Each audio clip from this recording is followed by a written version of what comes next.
Salut à tous et bienvenue dans l'actualité du jour. Nous parlerons aujourd'hui du FC Barcelone, du Real Madrid, ainsi que d'autres sujets passionnants.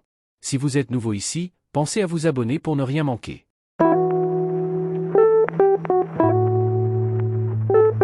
Hier, la Fédération espagnole de football a annoncé la suppression des prolongations en Supercoupe d'Espagne.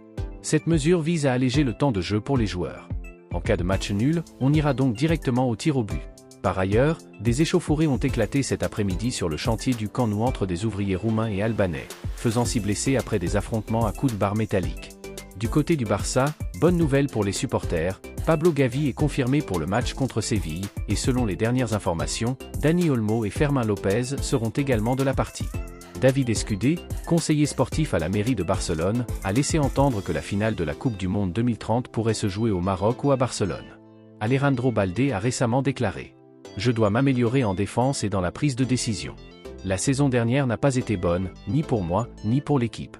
Mais j'ai 20 ans, et je joue en Liga depuis 3 saisons. Selon Transfermarkt, la valeur marchande de Lamine Yamal dépasse désormais les 150 millions d'euros. De plus, il est le nouveau détenteur du numéro 10 en sélection espagnole.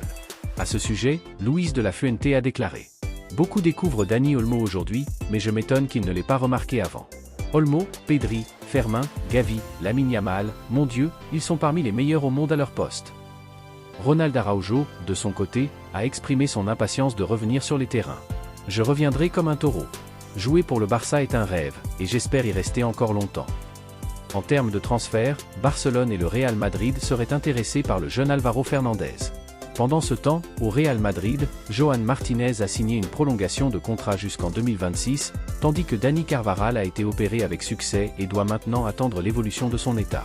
Toni Kroos, quant à lui, serait inscrit au cours UEFA B, première étape pour devenir entraîneur.